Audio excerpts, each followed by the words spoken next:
Hey everyone, today we finally got official details from Sony on their revamped PlayStation Plus.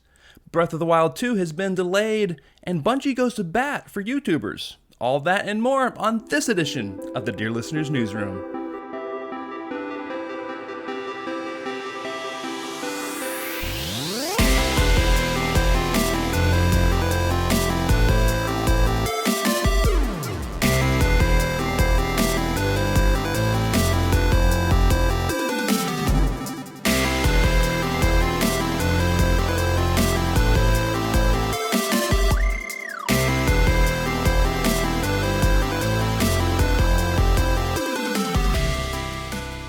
What's up everybody, welcome to the Dear Listeners Newsroom, TRG's weekly news recap.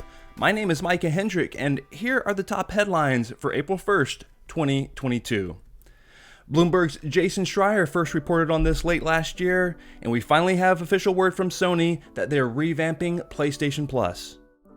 In a blog post, PlayStation big boss Jim Ryan confirms that PlayStation Plus and PlayStation Now will be combining into one service under the PlayStation Plus moniker. There will be 3 tiers: Essential, Extra, and Premium. The Essential tier is PlayStation Plus as you know it today. Monthly downloadable games, cloud storage, online multiplayer, and exclusive discounts, all for the same price of $10 a month or $60 a year.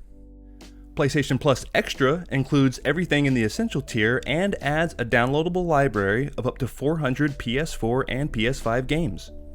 This is somewhat notable as PS5 games are not yet available on PlayStation Now currently. This tier will cost you $15 a month or $100 a year.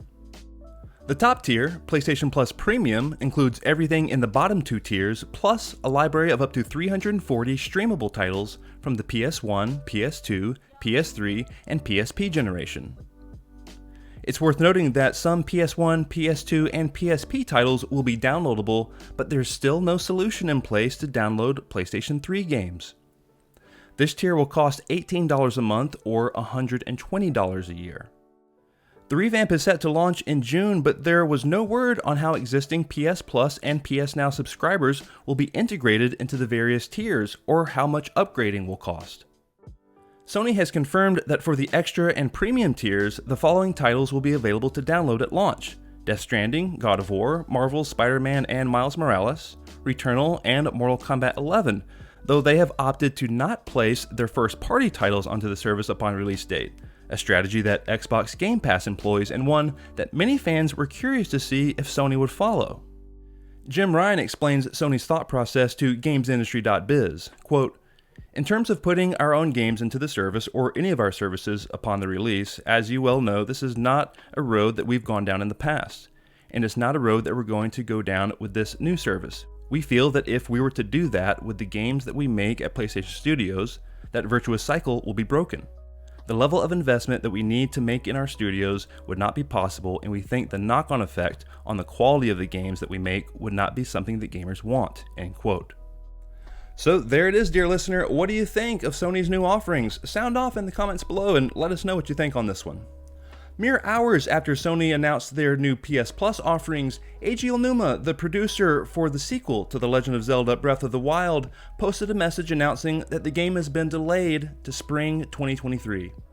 Originally scheduled to release sometime in 2022, most fans assumed that the game would hit around the holiday period.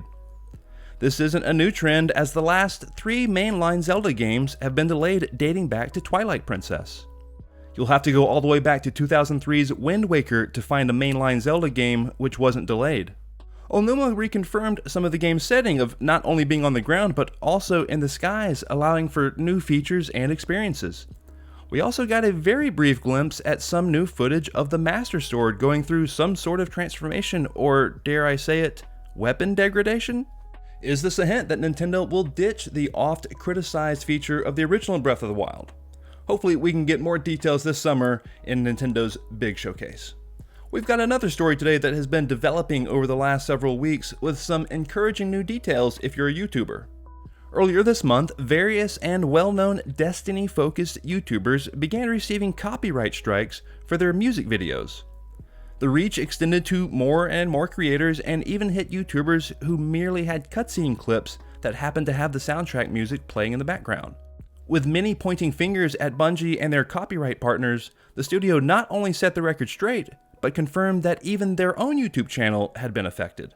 Quote, "We're aware of a series of copyright takedowns on YouTube, and we're actively investigating. This includes content on our own Bungie channels. These actions are not being taken at the request of Bungie or our partners. Please stand by for future updates," end quote. Bungie has since opted to file a copyright lawsuit with the state of Washington targeting 10 unidentified John Does accused of fraudulent DMCA takedown notices. In the lawsuit, Bungie is highly critical of YouTube's lackadaisical security measures regarding such instances.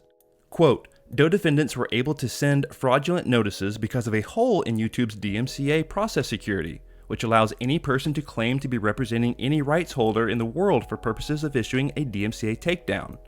In other words, as far as YouTube is concerned, any person anywhere in the world can issue takedown notices on behalf of any rights holder anywhere," end quote. It's pretty cool to see Bungie step up to the plate and call YouTube out on their weak policies, so we'll just see how this one ends up as the lawsuit develops.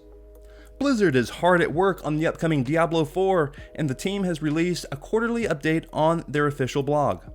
In this update, fans are treated to details on the game's locations and environments, including a series of videos showcasing the environments in a pre-alpha build. From flooded depths to old monasteries, the locations look pretty killer even in these basic clips. There are a total of 7 videos on the blog post to give fans a taste of what to expect when the game eventually launches, so head over there if you want all the details. Quantic Dream, the talented development studio behind titles such as Detroit Become Human and Heavy Rain, is apparently set to be acquired by NetEase. That's according to freelance journalist and frequent games leaker Tom Henderson. Over on xbuter.com, he writes that NetEase, who already had a minority stake in Quantic Dream, will be acquiring 100% of the company. The deal has supposedly been in the works for months and may yet to be finalized. The article goes on to say that Quantic Dream has been hoping to be acquired ever since its 3-game deal with Sony expired back in 2018. The developer had reportedly approached numerous companies pitching their next space exploration game dubbed Project Karma, which eventually went on to become Star Wars Eclipse. Quantic Dream has had their fair share of controversy over the years, including various crunch, toxic work culture, and sexual harassment claims leveraged against the studio. It's been speculated that this is why they never tied the knot with Sony. Now they've fallen in the hands of NetEase, a company wholly run by the Chinese Communist Party, a party who no doubt kills innocent people and routinely disappears countless others.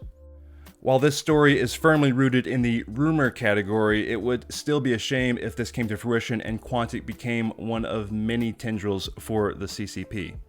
And closing out today is an interesting report from Stephen Totilo over at Axios, who writes that gaming's Netflix or Spotify moment is still a ways away.